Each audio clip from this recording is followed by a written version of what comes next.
Muy buenas tardes. Bienvenidos al consultorio jurídico. El tema de hoy que se va a tratar con dos invitados especiales es el siguiente: protocolos de bioseguridad y licencias de funcionamiento comercial en tiempos de COVID-19.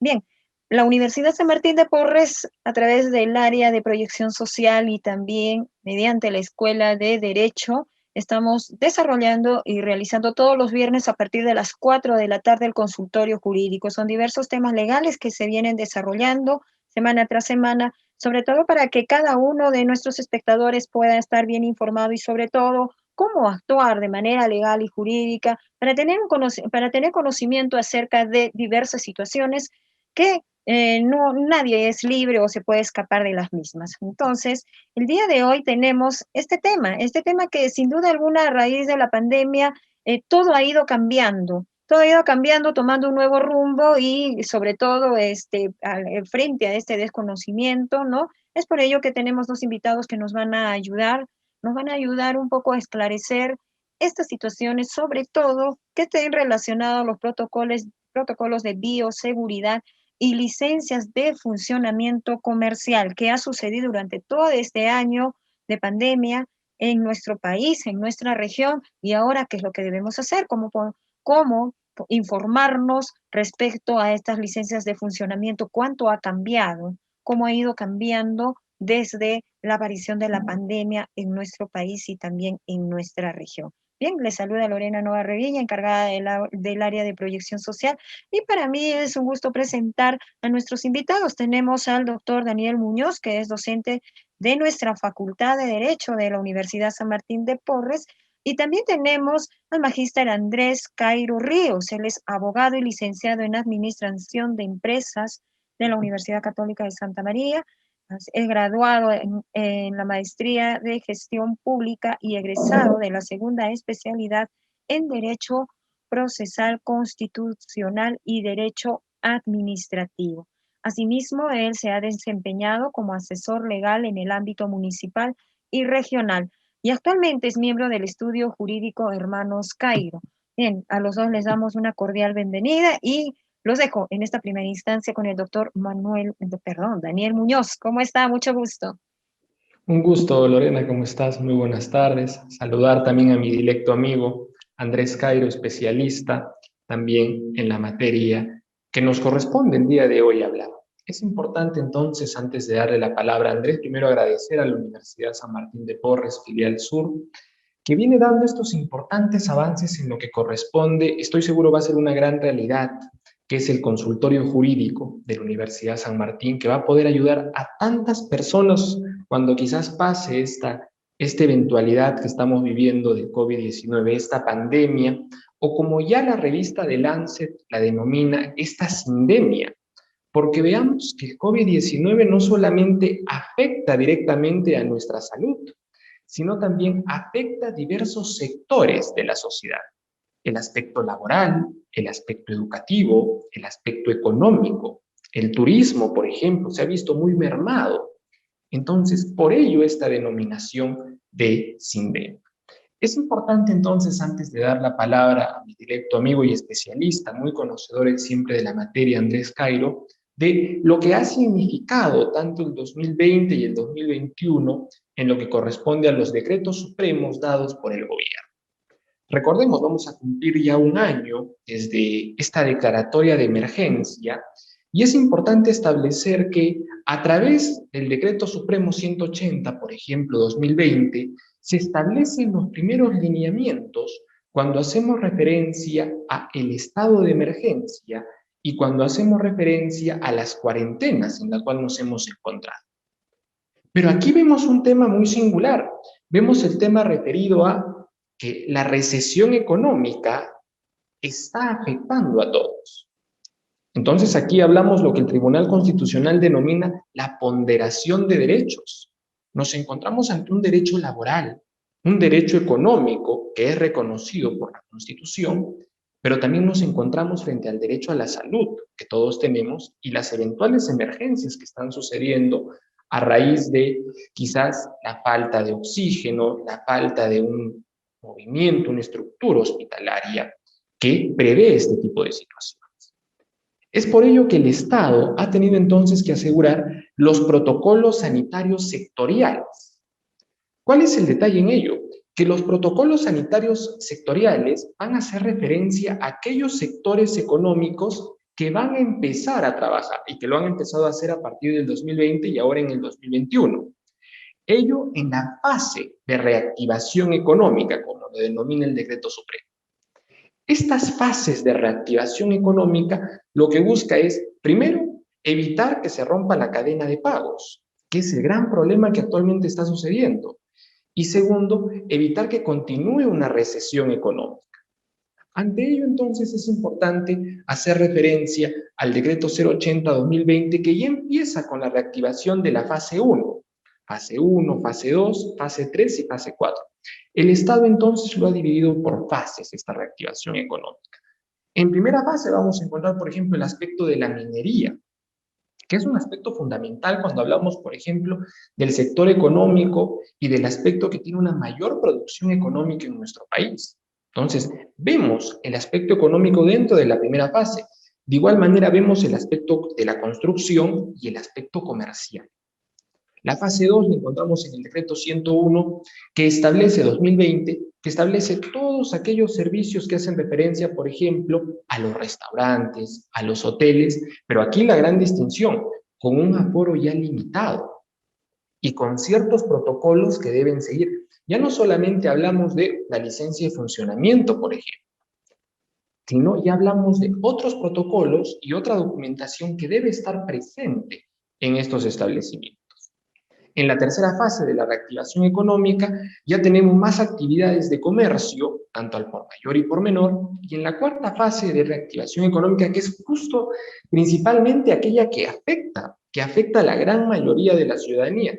El diario Gestión establece que aproximadamente el 45% de la población se encuentra en esta cuarta fase de la activación económica, que es principalmente los centros de entretenimiento, los centros de belleza, los gimnasios, centros de convenciones, ello principalmente. Entonces, es importante hacer referencia a que esta cuarta fase de reactivación económica ha avanzado, seguramente también Andrés lo va a compartir, pero vamos a ver que con muchas limitaciones. Con muchas limitaciones, por ejemplo, los gimnasios abrieron durante un espacio de tiempo y ahora nuevamente han tenido que cerrar. Entonces ahí vemos un aspecto económico fundamental. A través de los decretos supremos, entonces, el Estado busca la manera de poder regular todo ello. El decreto 026, entonces, 2020, establece algunas medidas adicionales. Claro, por la situación de emergencia en la que nos encontramos, principalmente para prevenir el riesgo de la enfermedad. Hablamos, por ejemplo, de que el establecimiento debe tener chequeos preventivos, debe tener la señalización que establezca los metros que debe haber de distancia entre las personas que acuden al establecimiento comercial. Debe existir la desinfección, debe haber los afiches informativos, el plan de vigilancia y de prevención que deben tener los centros comerciales o los establecimientos, las medidas de limpieza y desinfección, y todo ello acompañado a el documento, el certificado ITSE, que hace referencia a la defensa civil, a la licencia de funcionamiento que deben tener, y el certificado de desinfección. Entonces, estos protocolos son importantes y son fundamentales para poder nuevamente activar tu negocio, tu espacio comercial, tu local comercial, que se ha visto evidentemente afectado por este cierre que ha habido durante esta gran cantidad de tiempo.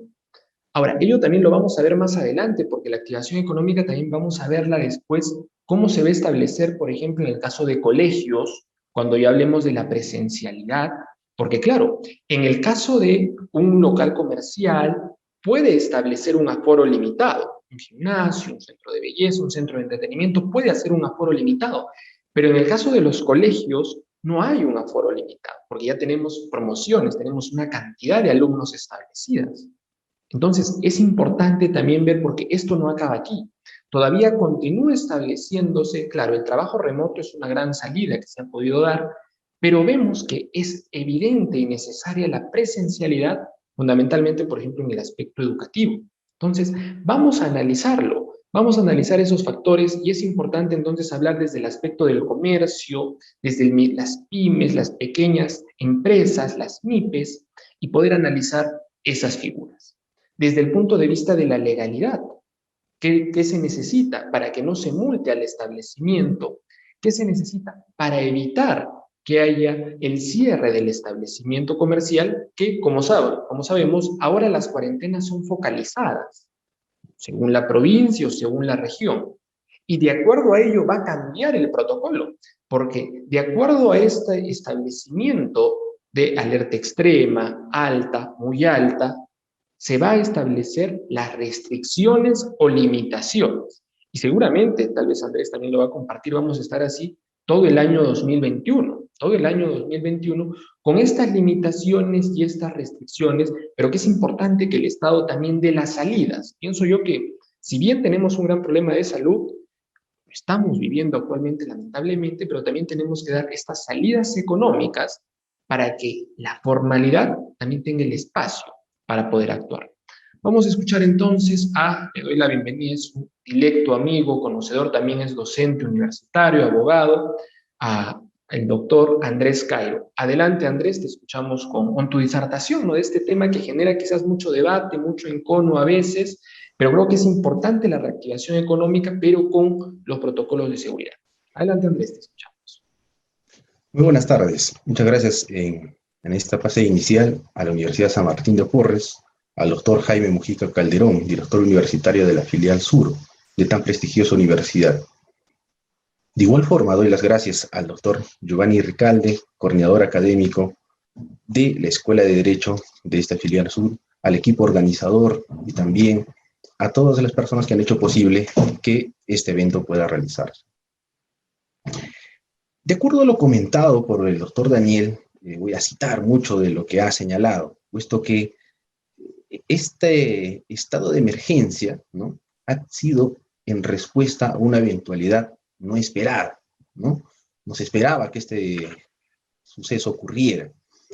Pero para ello, nuestros documentos, nuestras normas y nuestra norma suprema, la Constitución Política, prevé estas situaciones, ¿no?, a través de algunos dispositivos como son la declaratoria del estado de emergencia, ¿no?, en su artículo 137, y da la posibilidad, en salvaguarda de los derechos constitucionales de la sociedad, emitir una serie de dispositivos, como vamos a comentarlos y compartir ideas también en esta oportunidad.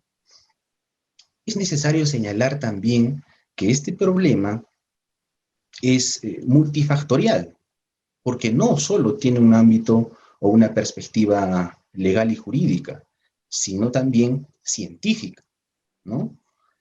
De igual forma, como ha mencionado el doctor Daniel, nuestra presentadora, tenemos muchos factores que tener en cuenta: el aspecto psicológico, ¿no?, el aspecto laboral, la economía, la sociedad y los flagelos que está soportando con más de un año de confinamiento, ¿no?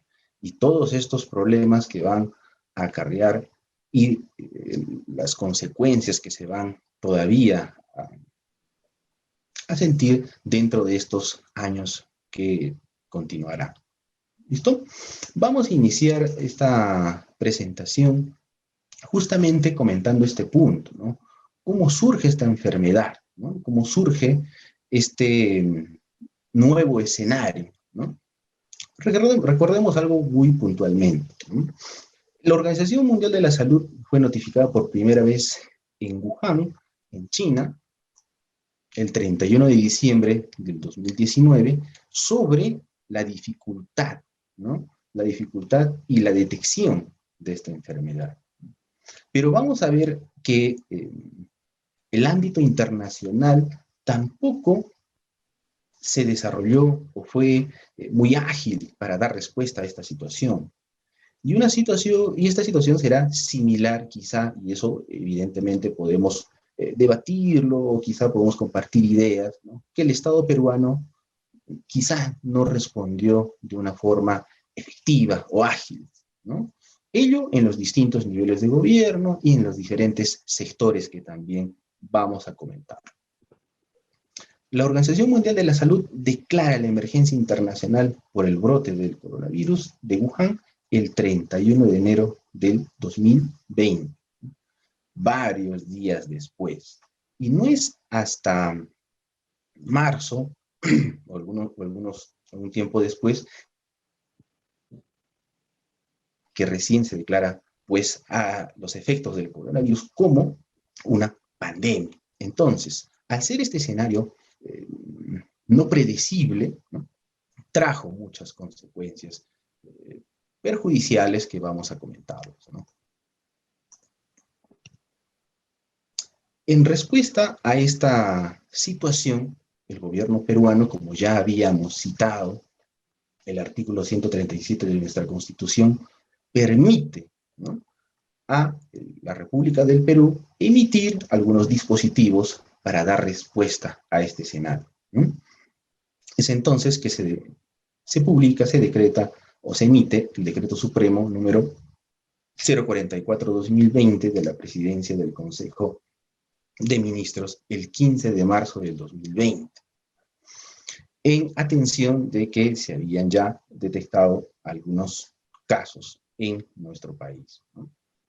Esta declaración de estado de emergencia es acompañada con algunas otras acciones, ¿no?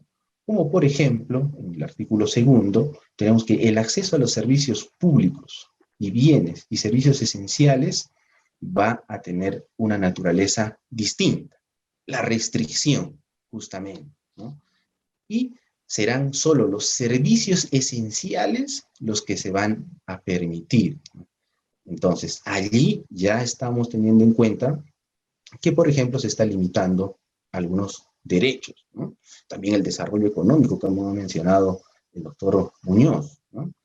Seguidamente, en el artículo 3 de este decreto supremo, se enuncia, se decreta, ¿no?, se menciona la suspensión del ejercicio de derechos constitucionales, ¿no? Dentro de ellos, la libertad de tránsito, la inviolabilidad de domicilio, entre otros, que han sido necesarios para poder aplacar, aliviar de alguna forma o hacer frente a las consecuencias perjudiciales que nosotros ya conocemos a la fecha, ¿no? Además de estas disposiciones, y dentro de ella, obviamente, el comercio y algunas actividades económicas fueron limitadas, ¿no? Es decir, se vieron perjudicadas, ¿no? De igual forma, vamos a tener el artículo 4 y el artículo 5, ¿no? El 4 vinculado al derecho a la libertad de tránsito, que lo habíamos señalado. El artículo 5, medidas dirigidas a reforzar el Sistema Nacional de Salud en todo el territorio nacional. Por la naturaleza de esta pandemia, el sector salud, evidentemente, es el protagonista. Sin embargo, hemos tenido algunas dificultades que también vamos a mencionarlo en su oportunidad. Seguidamente tenemos algunos artículos más vinculados a nuestro tema, ¿no? El artículo número 6, ¿no?, medidas para el aseguramiento del suministro de bienes y servicios necesarios para la protección de la salud pública, ¿no? Aquí el gobierno lo que pretendía es que, si bien se declara el estado de emergencia, no debe entenderse de que ese estado de emergencia será absoluto, o como a veces se piensa en las aulas universitarias cuando intercambiamos ideas con los alumnos, muchos creían, ¿no?, que iba a ser un estado de emergencia tipo aquellos que se dictaban en contra o en las situaciones de terrorismo, ¿no? Un confinamiento absoluto y total, ¿no? Pero no era de esa naturaleza. La amenaza no era el terrorismo, la amenaza no era de una naturaleza diferente, ¿no? Obviamente algo nuevo, ¿no?, esta enfermedad.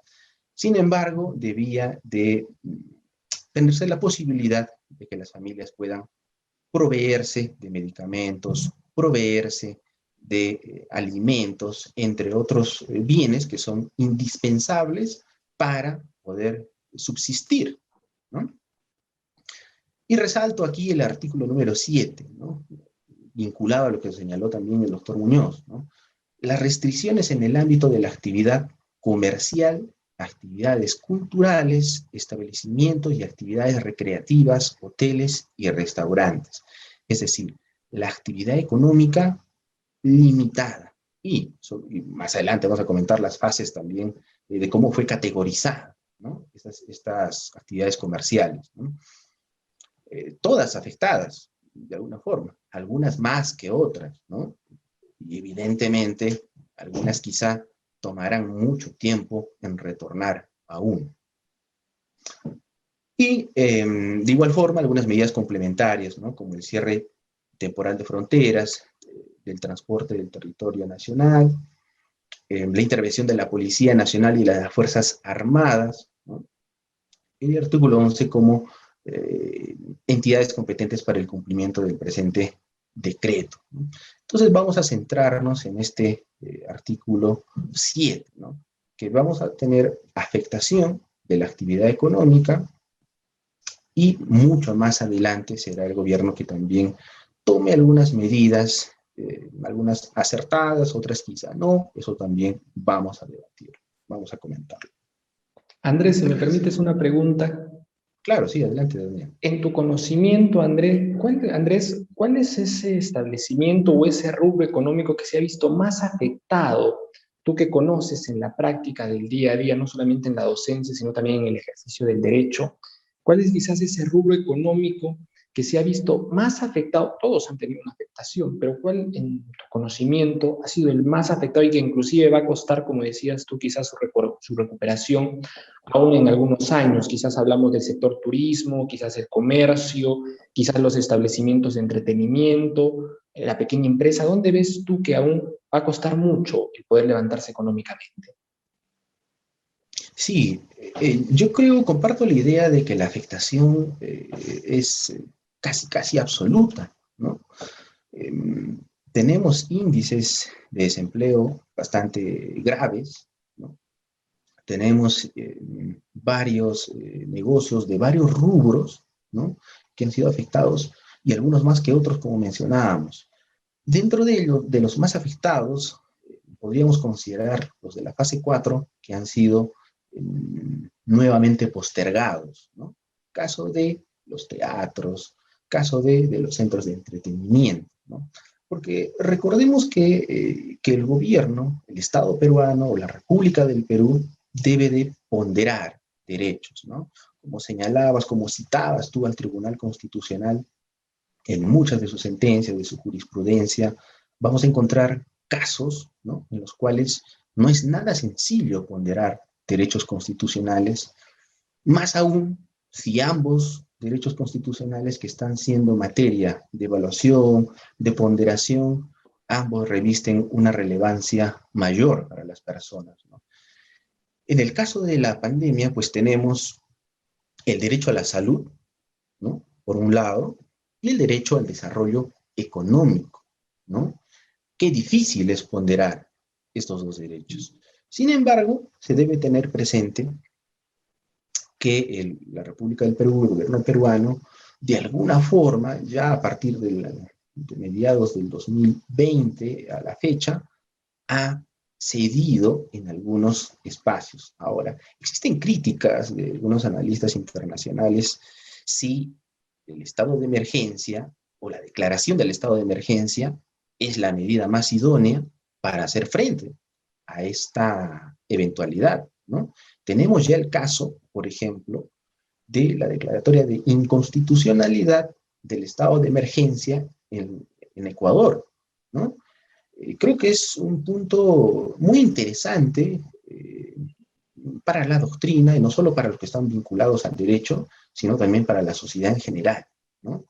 Porque tenemos derecho al desarrollo económico, tenemos derecho a educarnos, quizá con la fase, o bueno, con la modalidad presencial, porque trae algunos otros elementos que permiten que el conocimiento sea mejor transmitido, ¿no? Tanto para el docente, para el alumno, en el ámbito universitario, en la educación regular, ¿no? Entre otros espacios, ¿no? Sin embargo, debe tenerse presente que es nada sencillo tomar una decisión allí, ¿no? Pero algunos mecanismos, no solo los decretos supremos, sino algunas modificatorias de la ley también nos han permitido hacer frente a esta situación, ¿no? Más adelante vamos a nuevamente retomar este tema de la afectación, ¿no? Luego de esto se emite algunos decretos supremos, obviamente no estamos tomando los más relevantes nada más, porque solo hablar de los decretos supremos nos tomaría un análisis y varias sesiones, ¿no? Sin embargo, vamos a comentar los más resaltantes. Luego del decreto supremo 044 se emite el decreto supremo 051-2020 de la Presidencia del Consejo de Ministros el 27 de marzo del 2020, donde obviamente se prorroga el estado de emergencia, pero además se dictan unas medidas complementarias, ¿no? Como es el decreto supremo 045 vinculado al reforzamiento del sistema de salud, y el 046 vinculado a las autorizaciones de los vuelos internacionales. Estas medidas también van a generar sus efectos no solo en el objeto de los decretos supremos, no solo en el sistema de salud y en el sector del transporte aéreo, sino la sociedad evidentemente va a ver limitada su posibilidad de viajar, y además existía, bueno, si citamos entre paréntesis a la Ley General de Salud, vamos a encontrar allí que se habilita al Estado de poder tomar la administración de las entidades prestadoras de salud privadas, ¿no? En un caso extremo, previa evaluación, previa disponibilidad, ¿no? Ello en un caso extremo, pero las medidas están justamente para poder hacer frente, ¿no? Hasta el momento pareciera que no ha sido necesario, o si ha sido necesario, la decisión no ha sido tomada, pero ello también será materia de análisis de seguro en algún tiempo más adelante, ¿no? De igual forma, como mencionó el doctor Daniel en la presentación, vamos a encontrar mucho más adelante el Decreto Supremo 080-2020 del 2 de mayo del 2020. Y vamos a encontrar algunos artículos muy interesantes también, ¿no? El artículo 1, ¿no? Aprobar la reanudación de actividades, ¿no? Ya el Estado va a categorizar, ¿no?, las actividades económicas y poder poner algunas que deberían regresar con mucha más cercanía que otras, ¿no? Los criterios para el inicio de las fases, ¿no? ¿Qué actividades son mucho más indispensables para la sociedad y cuáles no, ¿no? El artículo 3, donde se da inicio a todo lo concerniente a los protocolos sanitarios, ¿no?, de operación ante el COVID. Y allí tengamos presente también, una vez más, de que este problema no solo tiene una faceta legal, no solo tiene una faceta jurídica, ¿no?, sino también tiene que estar acompañada o ser producto de los avances científicos. Recordemos que el COVID es de un reciente descubrimiento, ¿no? Entonces, serán también los protocolos los que se van a venir actualizando en el tiempo, ¿no? Les hago un pequeño recuerdo. Al inicio no usábamos mascarillas, ¿no? No era necesario. Luego nos dijeron que sí era indispensable, ¿no? Luego, por ejemplo, las mascarillas quirúrgicas, ¿no? Se utilizan con el fondo celeste hacia la cara o el fondo celeste al exterior, ¿no? Existían muchas dudas, ¿no? E incluso el Ministerio de Salud, cuando el Estado peruano se dio cuenta de que no existía un suministro necesario para hacer frente, para que toda la población utilice mascarillas, pues se dictó un protocolo de cómo construir, cómo fabricar una mascarilla de tela, ¿no? Entonces, todo esto ha sido un proceso de aprendizaje, no solo para la ciencia, no solo para el Estado, no solo para la sociedad, ¿no?, la actividad económica, todos se han visto involucrados y continuamos aprendiendo, porque hoy en día tenemos, por ejemplo, nuevas cepas, algo que no esperábamos, ¿no? Se pone en duda a veces la efectividad de las vacunas, ¿no? Si estas finalmente tendrán la misma efectividad para las variantes que tengan este virus, ¿no? Que a veces se confunde y se cree que se tiene el mismo tratamiento, por ejemplo, que las bacterias, ¿no? Que tienen una forma de vida distinta, ¿no? Ahora, comprendo de que el aspecto jurídico, el aspecto legal, ¿no? Si bien dispone normas, leyes, estas resumidas en nuestra pirámide de Kelsen, por ejemplo, pero van a ser producto, ¿no? O suministradas del conocimiento, de los descubrimientos, del avance tecnológico, de la información científica que se pueda evidenciar, ¿no? Y será el derecho, ¿no? que va a adecuar esas nuevas situaciones y dispondrá, ¿no?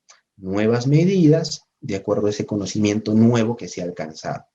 Es decir, mientras no tengamos una solución real, vamos a continuar en este proceso de aprendizaje que es dinámico en el tiempo. Las normas no se van a quedar estáticas, continuarán actualizándose, nuestra nueva convivencia social tendrá que seguir adecuándose y todas las actividades económicas, todas las actividades culturales, de la misma forma, bajo la misma naturaleza. Entonces, retornemos a los protocolos. El Ministerio de Salud, a través de la resolución ministerial 239 del 2020, de mayo del 2020, emite los lineamientos para la vigilancia de la salud de los trabajadores con riesgo de exposición a COVID, ¿no? Un documento que luego va a ser evidentemente modificado, actualizado, pero será el primer documento de líneas generales, pautas generales. Recordemos, estamos en mayo de 2020, todavía no se conocía mucho de la enfermedad, se ponía en cuestión de que la vacuna iba a tardar 5 años, 10 años, como es normal, ¿no? Como suele ser normal. Pero en fin, vamos a volver a citar esta resolución ministerial que también es muy interesante. Vamos al artículo 4, ¿no? Supervisión y fiscalización.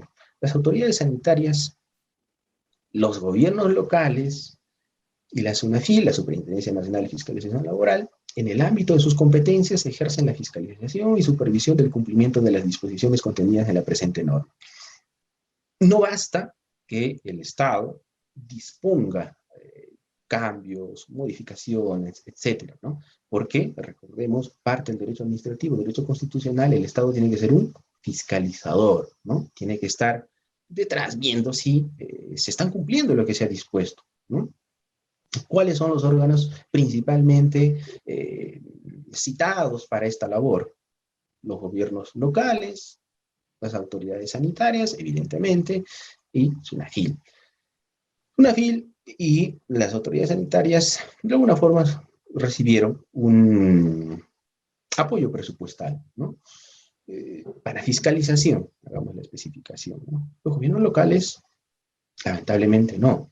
Y en la parte final hablaremos también un poco de estos problemas que son normales o que son ya constantes en este nivel de gobierno, que también depende de algunas otras circunstancias que lamentablemente hasta hoy en día no se solucionan. Pero esas competencias, esas facultades que ya tenían los ayuntamientos, los gobiernos locales, las municipalidades, se le agrega una función más.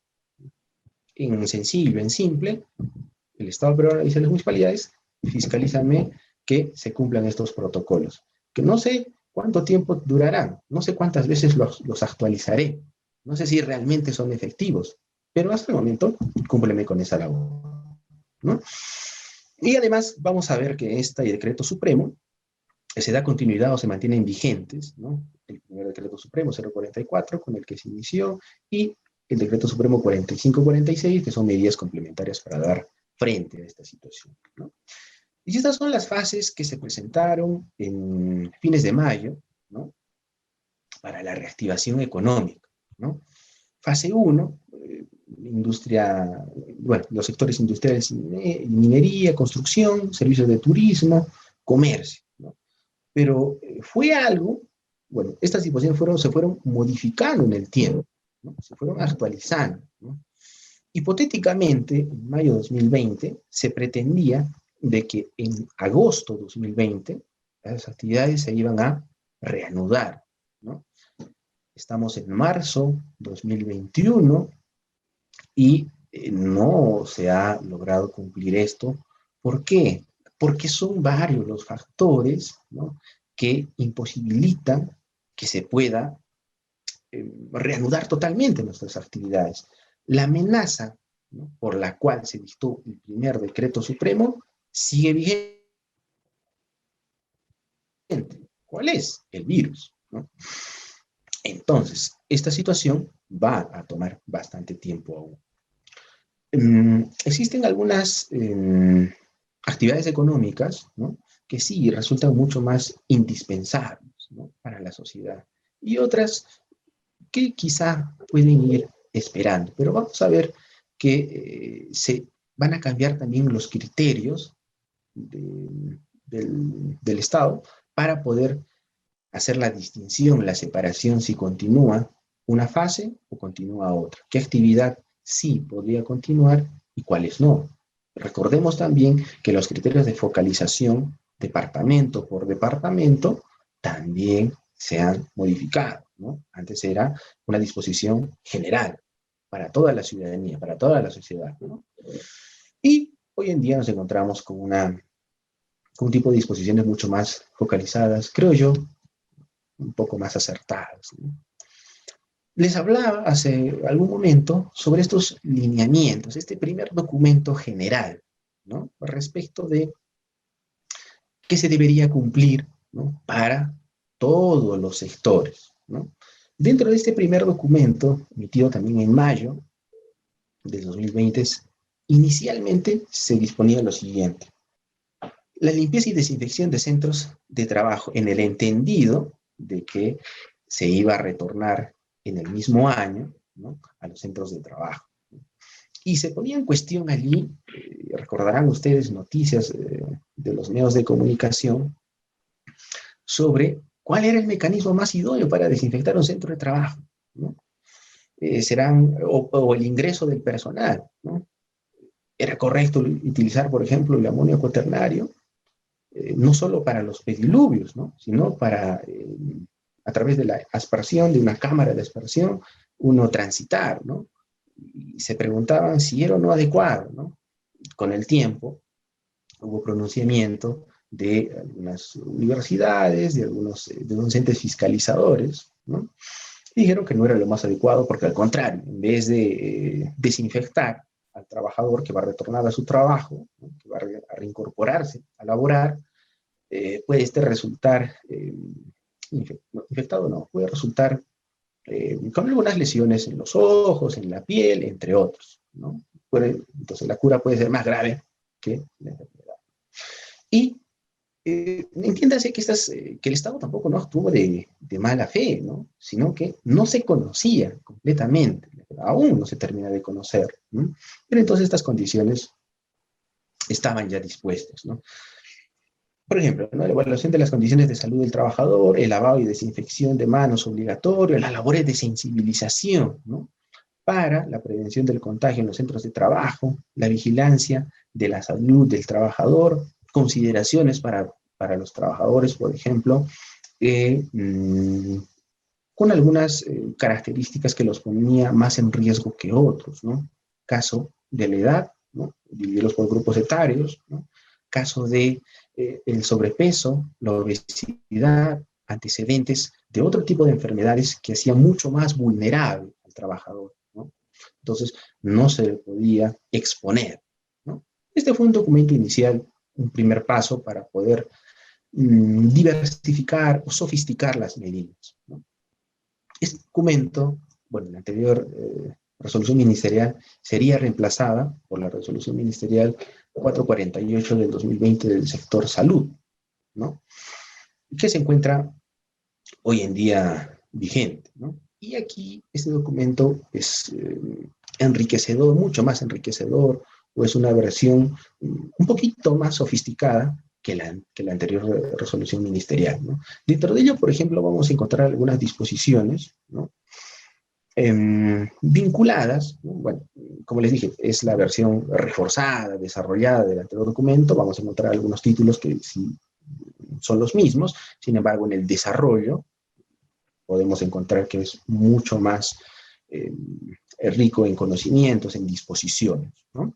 Vamos a mencionar algunas de ellas antes de que nos gane el tiempo.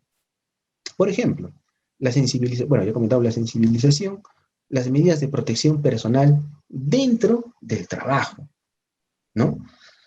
Pero eso en la práctica, ¿no? En la práctica era algo que se tenía en cuestión siempre, porque ¿de qué sirve a veces que un trabajador haga trabajo remoto, realice el trabajo remoto, una o dos veces se apersone a su centro de trabajo, pero ya uno establecido en su vivienda, pues no tome las medidas necesarias, por ejemplo, para hacer las compras necesarias en un mercado de abastos o en un supermercado, ¿no?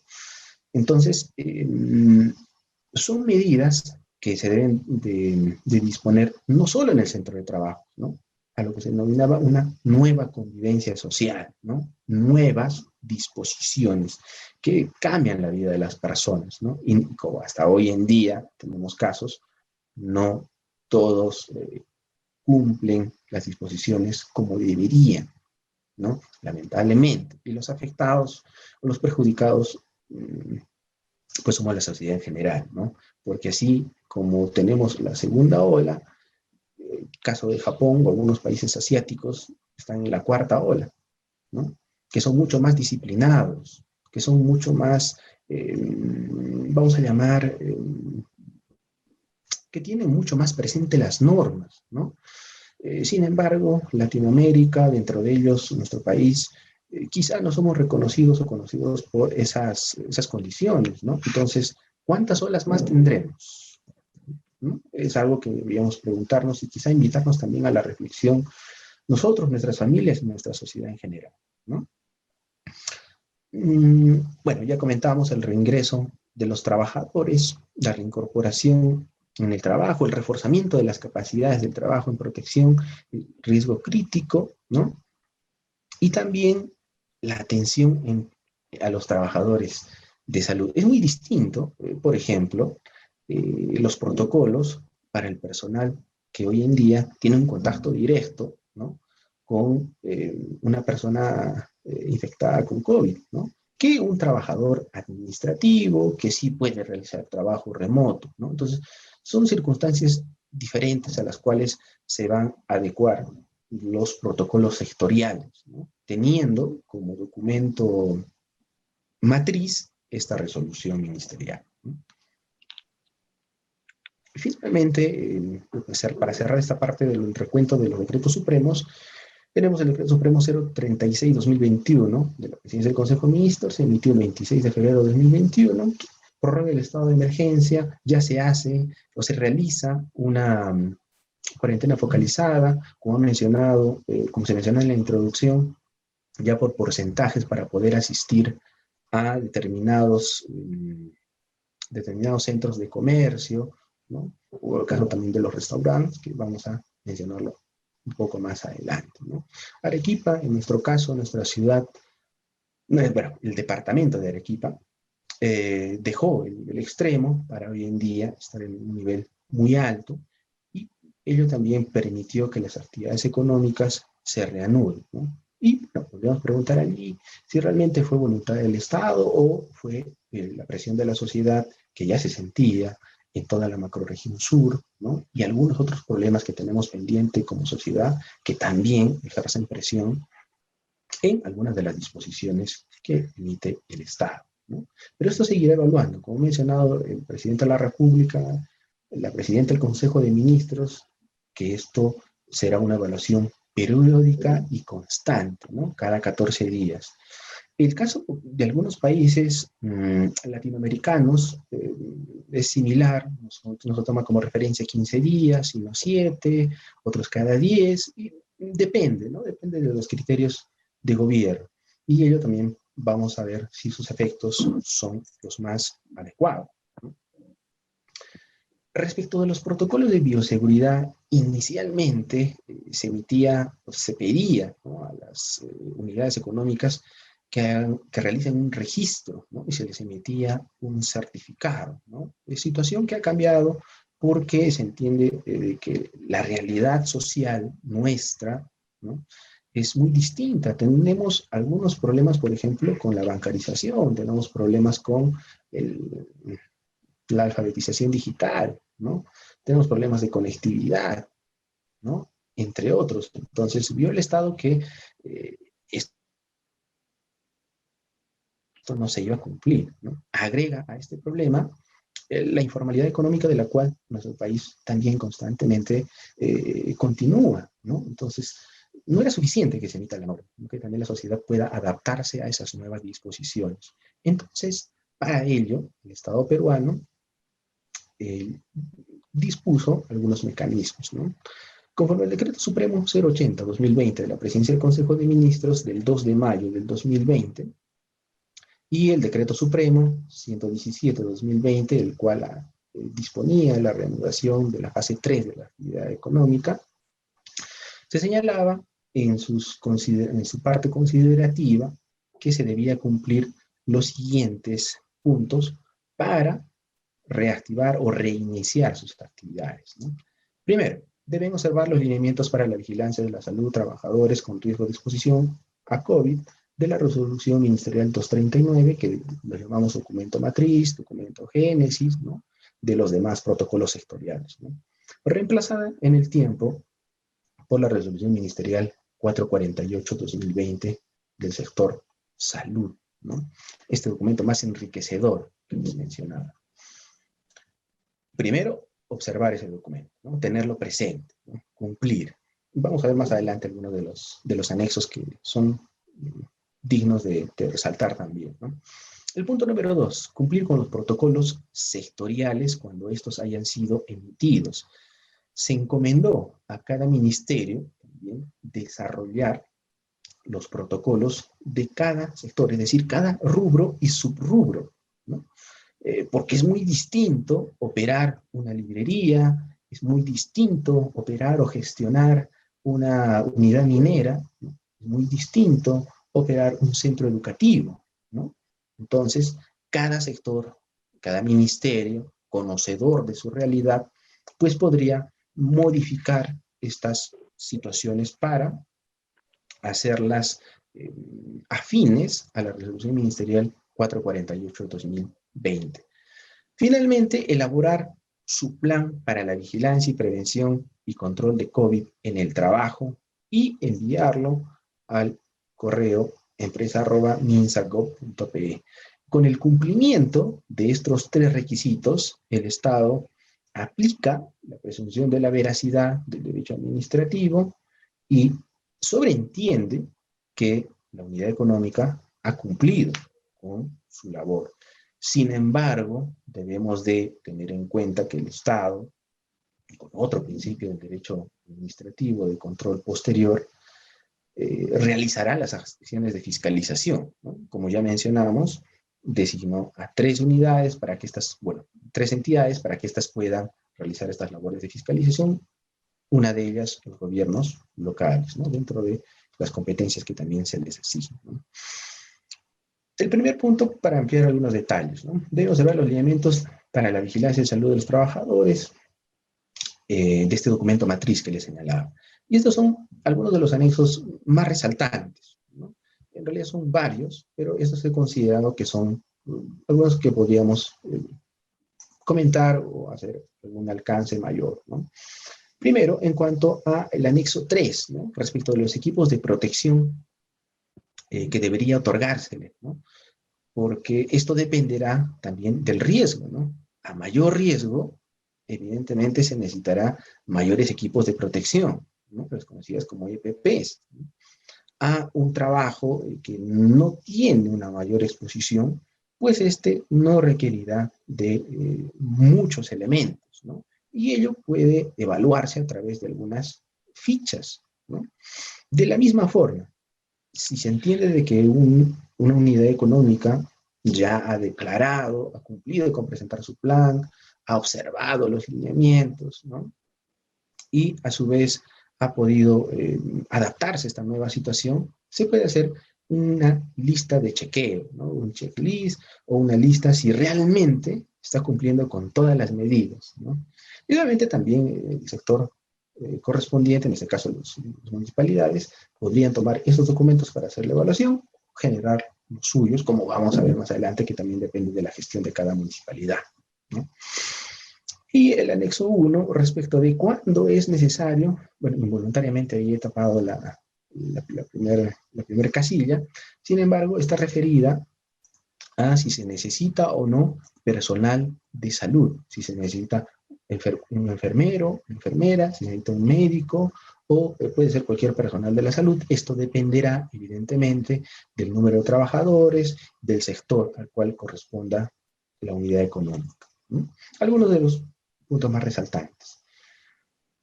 Respecto del punto 2 de los protocolos sectoriales, tenemos la página web que nos ha habilitado el gobierno del Perú, y luego es un poquito grande para que seguro los interesados podamos revisarlas, en la cual están todos los protocolos y lineamientos que debe de cumplir cada unidad económica de acuerdo a su sector, ¿no? Dentro, por ejemplo, del sector agricultura, ganadería, actividad forestal y pesquería, vamos a encontrar una gran cantidad de subsectores. Sin exagerar, pueden ser 10, 15, 20, 25, es decir, por cada capítulo, ¿no? Por cada sector. El solo revisar un protocolo de seguro nos llevaría también bastante tiempo. Sin embargo, como estamos vinculados a la actividad comercial, que es lo que estamos resaltando en esta sesión, vamos a ver un ejemplo un poquito más adelante. Pero es importante también tener en cuenta de que, una vez más, resaltar que es distinto, por ejemplo, gestionar una peluquería, ¿no? de una persona a gestionar, por ejemplo, un centro comercial, ¿no? Una unidad retail, ¿no? Un mall, en otras palabras, ¿no? Reviste evidentemente un grado de complejidad distinto. Y el gobierno ha tenido que desarrollar para todos, absolutamente todos, un esquema para que puedan proteger a la sociedad y también a los trabajadores, ¿no? Un ejemplo del protocolo sanitario ante el COVID-19 para el caso de los restaurantes, que también es uno de los sectores que se ha estado consultando bastante, ¿no? Por ejemplo, ¿qué debería tener o qué debería cumplirse en el caso de los restaurantes, ¿no? Y tenemos una serie de disposiciones que son bastante minuciosas también. Por ejemplo, en cuanto a las instalaciones y el servicio que se va a brindar, ¿no? Se regula desde el momento del suministro, es decir, desde que el restaurante adquiere los insumos para poder generar sus productos, sus alimentos, ¿no?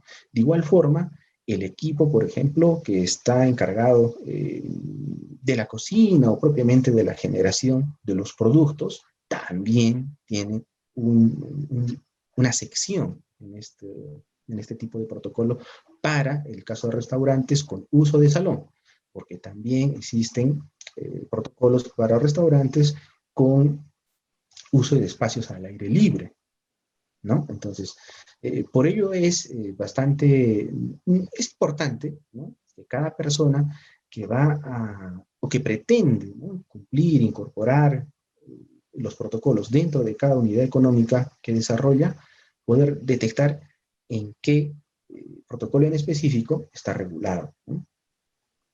Vamos a tener también otros anexos, que son documentos complementarios, ¿no?, que van a permitir, por ejemplo, el uso de las mascarillas, el uso correcto de los guantes, el uso del termómetro, ¿no? Y una pequeña crítica también, ¿no?, como señalamos al inicio. Todo esto es producto del avance científico también. Se ha detectado, por ejemplo, que el uso de los pediluvios no son altamente eficientes, ¿no?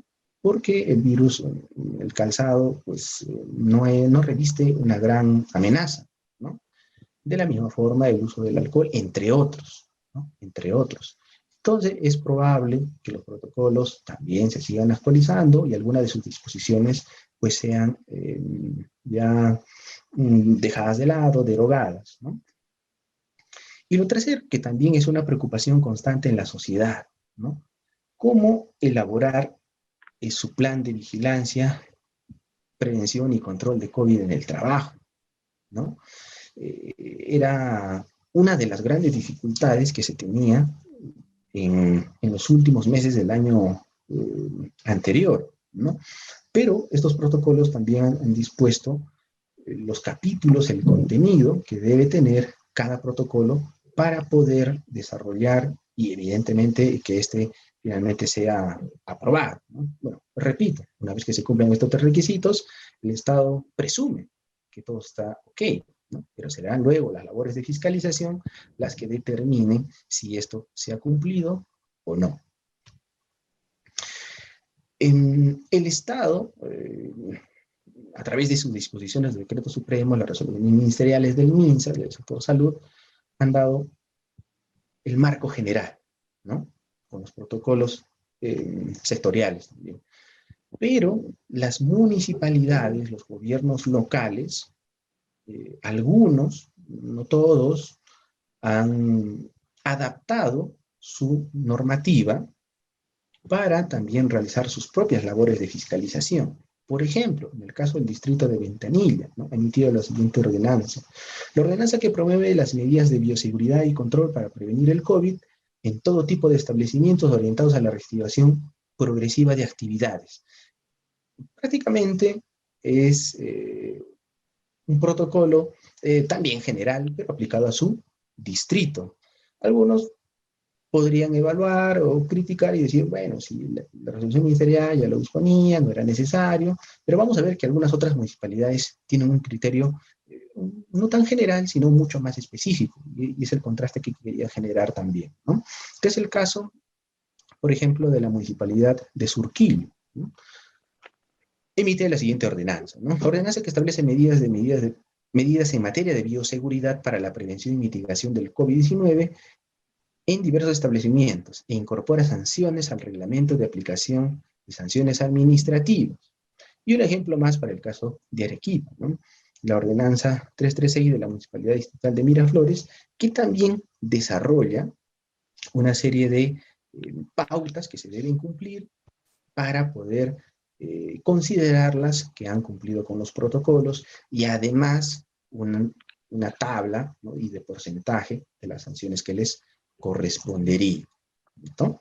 Entonces, cada municipalidad, cada gobierno local, de acuerdo a su autonomía, al criterio de gestión también del titular de la entidad y de seguro también del Consejo de Regidores, cada uno ha adaptado su legislación.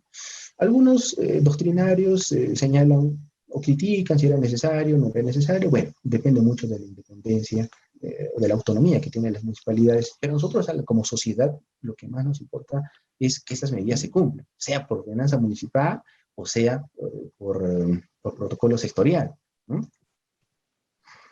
En cuanto a las licencias de funcionamiento, a ver, se han dispuesto desde la declaratoria de emergencia estas restricciones, ¿cierto? Se han limitado las actividades económicas y en algunos casos de algunos servicios esenciales han continuado sus actividades, pero con algunas limitaciones y han debido de adaptarse a esta situación, a estas nuevas disposiciones, ¿no? La Ley General de Licencias de Funcionamiento ha sido modificada en algunos 2 o 3 artículos, pero podríamos afirmar de forma general que esta no ha recibido grandes cambios, ¿no? Lo que sí se ha procurado a las entidades públicas es que éstas habiliten la posibilidad, ¿no? Perdón, que éstas habiliten la posibilidad de virtualizar sus trámites, ¿no? Producto de ello, tenemos, por ejemplo, algunas disposiciones como el habilitar medios virtuales para la presentación, ¿no?, que también en su momento tuvo bastante importancia esta propuesta, ¿no? La pandemia ha generado que los gobiernos locales realicen esfuerzos para virtualizar sus trámites, ¿no? Y cumplir con sus competencias y atribuciones aplicando de cierta medida el gobierno digital. La Secretaría de Gestión Pública de la Presidencia del Consejo de Ministros estuvo teniendo algunos aciertos antes del 2020, ¿no? Algunos esfuerzos importantes para implementar el gobierno electrónico, ¿no? Pero no tuvo mayor impacto, ¿no? Sin embargo, no se puede negar que hoy en día las entidades públicas se han visto forzadas, ¿no?, a poder adaptarse a estas nuevas medidas, ¿no? Sería muy interesante, ¿no?, que en el futuro estas medidas puedan quedarse, pero debemos ser pacientes también nosotros, la sociedad, de que el Estado muchas veces, bueno, principalmente de lo que estamos hablando de los gobiernos locales, existen muchas limitaciones, ¿no? Limitaciones presupuestales, limitaciones de personal, limitaciones logísticas, entre otras, ¿no? Y por ello, no todas las mesas de partes virtuales de nuestras entidades públicas tienen la misma efectividad ni la misma eficiencia, ¿no? Caso particular del Poder Judicial, ¿no? Que si bien tuvimos una suspensión de los plazos procesales cuando nos reincorporamos para dar frente a nuestros procesos judiciales, pues tuvimos algunos días con algunas fallas de la mesa de partes virtual, ¿no?, que no soportaba la gran capacidad o la gran cantidad de escritos ingresados. Uno tenía que enviar por correo, a las 2 horas te respondían. Entonces, quizá va a ser aún complicado adaptarnos a esta fase, ¿no? No es tan sencillo, repito. Si ya antes de la declaratoria del estado de emergencia teníamos ya complicaciones, pues esto obviamente va a continuar en el tiempo, ¿no? Ojalá estas mesas de partes virtuales de alguna forma se adapten y continúen permanentes en el tiempo, ¿no? De acuerdo al decreto legislativo 1497 del 29 de mayo del 2020, que prorroga el estado de emergencia del Decreto Supremo 205-2020, establece algunas medidas para facilitar, ¿no?, las condiciones que contribuyan a reducir el impacto de la economía peruana, ¿no? Dentro de ello se incorporó una innovación bastante interesante, ¿no? Tengamos presente de que las unidades económicas, muchas han quebrado, otras han cerrado, ¿no? Y esa es la realidad de nuestra sociedad. Hemos tenido que reinventarnos de alguna forma, ¿no?, para poder cubrir las necesidades que tenemos el día a día, ¿no?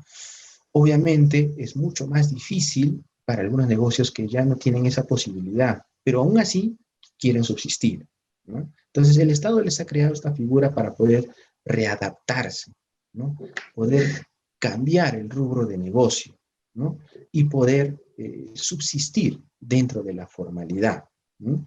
Pero pone un pequeño requisito dentro de esta ley marco, ¿no?, para la modificación de las licencias de funcionamiento, ¿no? Que si bien puede incorporar nuevas actividades, estas tienen que ser afines a la licencia que ya se tenía o complementarias entre sí. Pongamos un ejemplo, ¿no?, de un restaurante, ¿no? El restaurante, si quizá por alguna razón, pues no representa la rentabilidad que se tenía, o las utilidades ya no son las mismas al concluir un ejercicio fiscal, entonces quizá pueda adaptar o complementar su idea de negocio, por ejemplo, con la venta de carne de res o carne de pollo, ¿no? Entonces, son unidades complementarias, la venta de carne de res, carne de pollo con el restaurante, pues podemos decir que sí, ¿no? Pero si por un lado tengo un restaurante y quiero vender, se me ocurre alcohol, no son actividades complementarias, ¿no? Pero lo que ocurre a veces en nuestro país, y ustedes como ciudadanos habrán podido notar en nuestra ciudad, de que eso no se cumple, ¿no? Porque incluso algunos centros comerciales o algunas tiendas conocidas fuera se hacen, bueno, tratan de vender una imagen, ¿no?, pero realmente el negocio está cubierto, ¿no? Tienen Doctor, 2, 3 disculpe, ¿eso se denomina cambio de giro? para estas licencias de funcionamiento, porque hemos observado que durante toda esta pandemia se han aperturado nuevos establecimientos, casas que solamente eran habitadas por familias, hoy en día se han convertido en centros de venta de alimentos de primera necesidad. Y así como cuando antes era un restaurante, hoy en día se convierte también en una tienda de abarrotes o venden otro tipo de productos. Lo que usted estaba mencionando puede ser considerado como un cambio de giro en ese Claro, establecimiento. claro. Sí, sí, justamente es un cambio de giro, pero el Estado creo yo que ha sido no muy innovador con este tipo de medidas, pero que eran necesarias, ¿no? Lo que usted menciona de que han surgido algún tipo de negocios que hoy en día, a ver, que realmente no son formales, ¿no? Pero que ha surgido un negocio. Para ellos no aplicaría, por ejemplo, porque uno no tiene una licencia de funcionamiento. Esta posibilidad es para las que ya tenían una licencia de funcionamiento activa, habilitada, ¿no? Simplemente se les da la posibilidad de que puedan o complementar su unidad de negocio o poderla hacer afín a otra actividad, ¿no? Ahora, ¿qué va a suceder, por ejemplo? Usted también acaba de mencionar algo muy importante, que estas viviendas que antes solo eran para habitar con la familia, hoy se han convertido en centros de establecimiento y no tienen licencia de funcionamiento, son informales. ¿Cuál es el camino que deben seguir? Eh, yo entiendo que deben convertirse en un centro de abasto formal, ¿no es cierto? ¿Cuál es el camino que deben seguir justamente ahora que estamos en tiempo de pandemia y que existen ciertas facilidades para obtener una licencia de funcionamiento? Sí, muchas municipalidades, por ejemplo, el caso de la municipalidad provincial y varias municipalidades distritales han habilitado mecanismos digitales para poder atender a los ciudadanos y justamente evitar que sean informales, ¿no? Pero bueno, valgan verdades, la informalidad es un largo problema que tenemos en nuestra sociedad, ¿no? No solo en el sector del comercio, ¿no? Sino también laboral, entre otros, ¿no? Los requisitos prácticamente son los mismos entre muchas municipalidades, ¿no? Es más, la declaración jurada, perdón, la ficha, el formulario inicial, difiere muy poco de uno en otro, ¿no? Adjuntando, incorporando requisitos como el DNI, el nombre del titular, la dirección, el número de RUG, entre otros, y como mencionó también el doctor Muñoz, ¿no?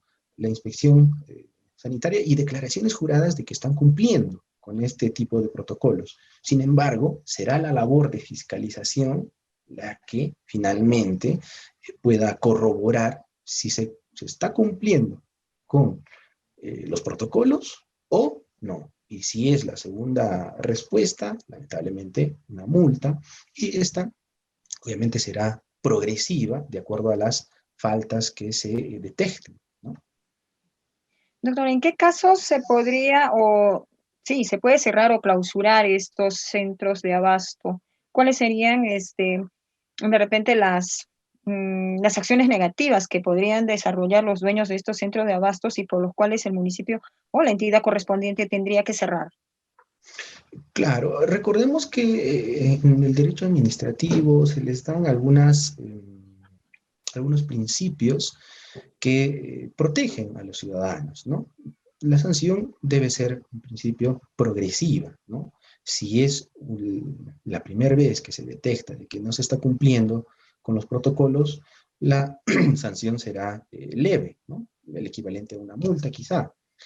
Si esto aún es constante en el tiempo, producto de las labores de fiscalización, pues será una multa mayor, quizá luego una suspensión y en el peor de los casos, pues una clausura. Pero digamos, en la práctica, en la realidad, eh, las municipalidades, los gobiernos locales, no he visto que lleguen a ese extremo final, ¿no? Porque entendamos y seamos humanos también, todos estamos en una situación difícil y complicada, ¿no?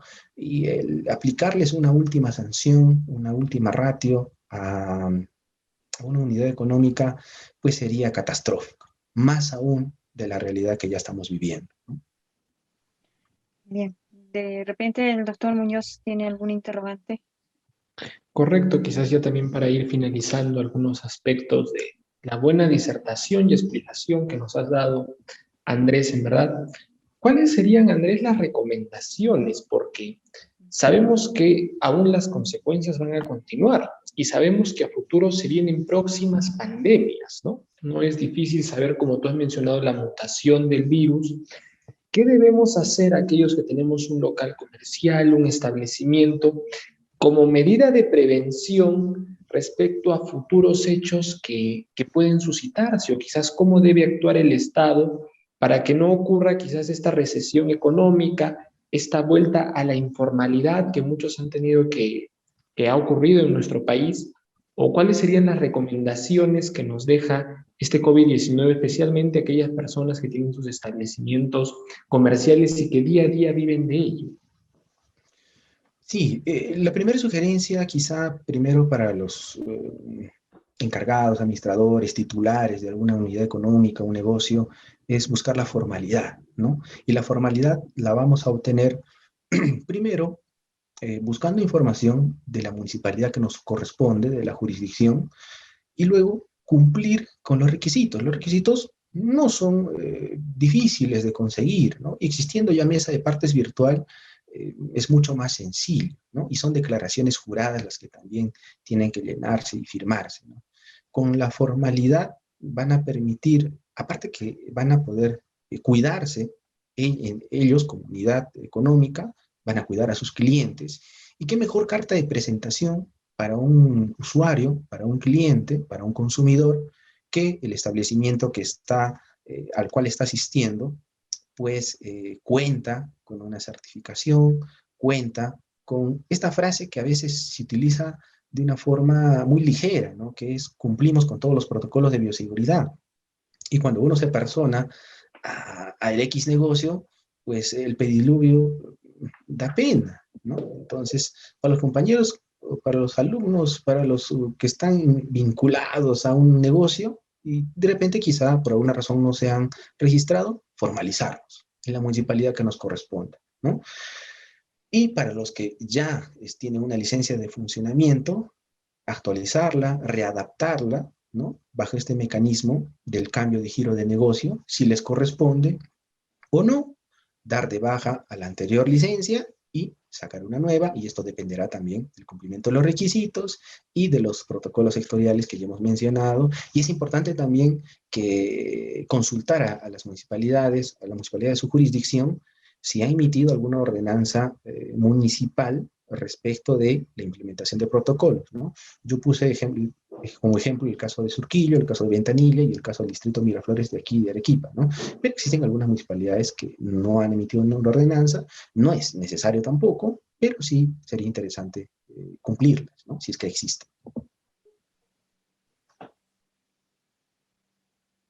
Muy bien, doctor Andrés Cairo, muchas gracias por estar con nosotros, sobre todo por esa explicación acerca de los procesos y licencias de funcionamiento, ¿no? En la pandemia, en lo que nos corresponde vivir en este año. Doctor Manuel Muñoz, ya para despedir el consultorio jurídico. No, correcto, muchas gracias, Lorena. Y en verdad agradecer a Andrés, al doctor Andrés Cairo, tiene el amplio conocimiento del tema, nos ha hecho la explicación del caso, es muy conocedor y espero que después de que termine evidentemente esta pandemia, también, ¿por qué no, Andrés? Seas parte del equipo de una de las mejores universidades que tiene la ciudad de Arequipa, la Universidad San Martín de Porres. Al nombre de la universidad, en verdad, muchas gracias, Andrés, muchas gracias por tu disertación y en verdad, cualquier tema, créeme, no dudaremos en alcanzarte alguna duda respecto a ello para que puedas siempre con tu conocimiento aportar. Muchas gracias, Andrés.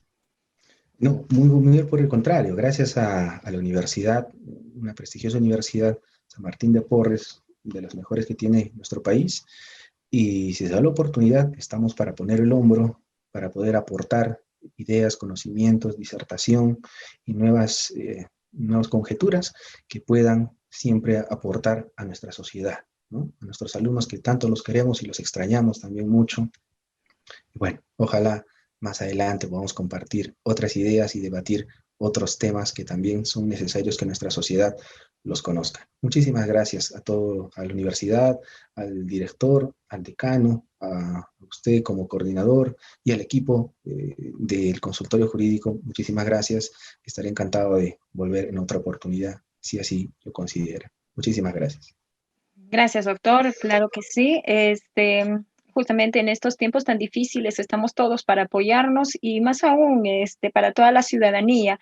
Nos debemos a ellos porque es necesario llevarles información, estar en contacto constantemente con cada una de las personas que requieren apoyo y más aún, que bueno, por parte de las universidades. Bien, yo solamente quiero informar algo pequeñito. El gobierno ha actualizado la calificación de los niveles de riesgo de propagación de la COVID-19 en nuestro país y evidentemente también ha modificado los aforos en las diversas actividades. Justamente el tema que hoy hemos desarrollado en el consultorio jurídico. Bien, nos vemos el próximo viernes a las 4 de la tarde en el consultorio jurídico, el martes a las 7 de la noche el consultorio deportivo. Un abrazo para todos ustedes, cuidémonos, lavado constante de manos, uso de mascarilla y distancia física. Cuidémonos todos. Nos vemos. Un abrazo y gracias por estar con nosotros.